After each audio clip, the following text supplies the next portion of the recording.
executive. I hope he doesn't explain that. He has a wife, Keiko.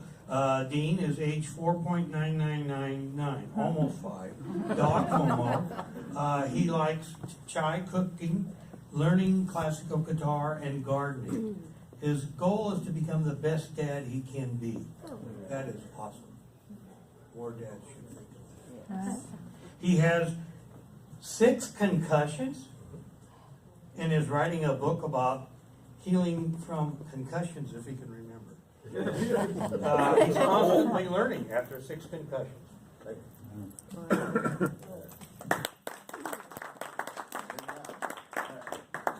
Okay, so yes, I have had 6 concussions. Wasn't fun, but I learned a lot. I am writing a book on it, so I'm going to just condense that down into this 7-minute, no problem. I'm just going to ramble until a lawyer rings a bell, okay? So, with head injury, there's kind of a range, right? There's really mild to very severe. So I can work with people with severe head injury, but I usually don't because they usually end up in the hospital and they're kind of in that medical model. So most of the people I work with have what would be called a mild traumatic brain injury. And that includes concussion. A lot of people don't realize that a concussion is actually a mild traumatic brain injury. All right, so symptoms. You have physical symptoms. You might have headaches, tingling, pressure, dizziness, ringing in the ears, so tinnitus, loss of balance or coordination, and the senses might be a little off. So blurred vision, sometimes perception of smell, and nausea. Cognitive issues, memory issues, executive function. So executive function is planning and executing things. So someone with a head injury might get up in the morning and they go into the bathroom and they want to take a shower and they don't know how to take a shower. Right? What do I do? What do I do first? What do I do next? With the memory issues, they might be taking their shower and they're like, did I wash my hair? I can't remember. I'll do it again. So these are the kind of issues people face on a daily basis when they have a head injury. Speech issues, word finding might be a problem, word order might be a problem.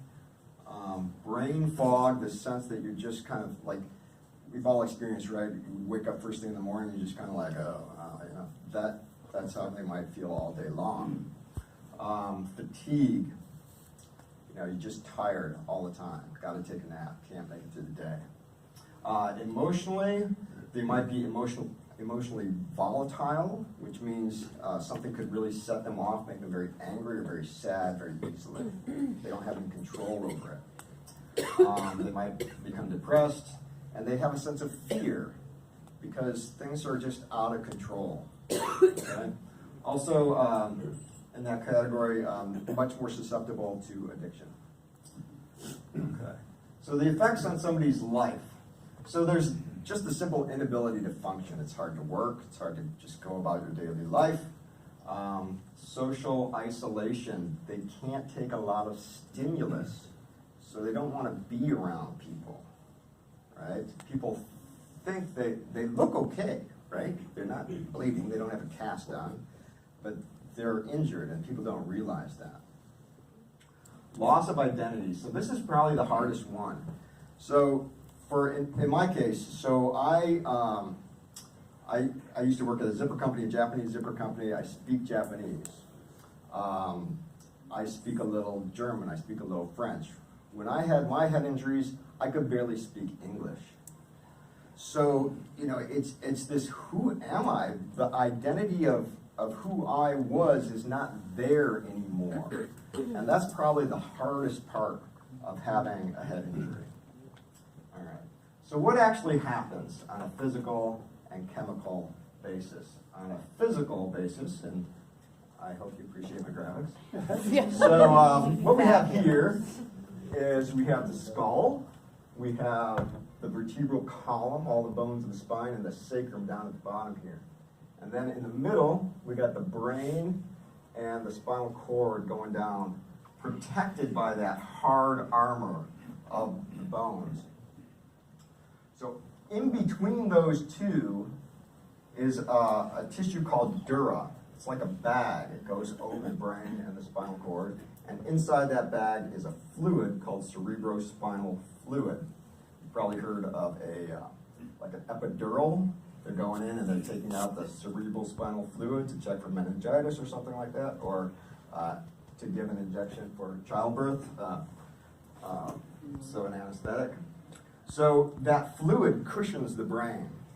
So imagine a box of tofu, right? You got the tofu in there, it's soft, you got water around it, you shake that tofu, that's a concussion, okay?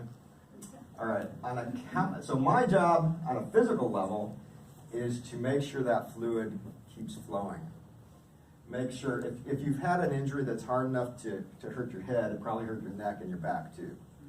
So I have to straighten all that out, it's all connected. Chemically, you get this cascade of inflammation. And neural inflammation is different from regular inflammation. So there are specific nutritional protocols that I can apply to help the inflammation that happens with a head injury. This is from the first nutrition and head injury seminar I went to, trying to figure out what the heck the guy was talking about. So, all right, some effects on the other systems.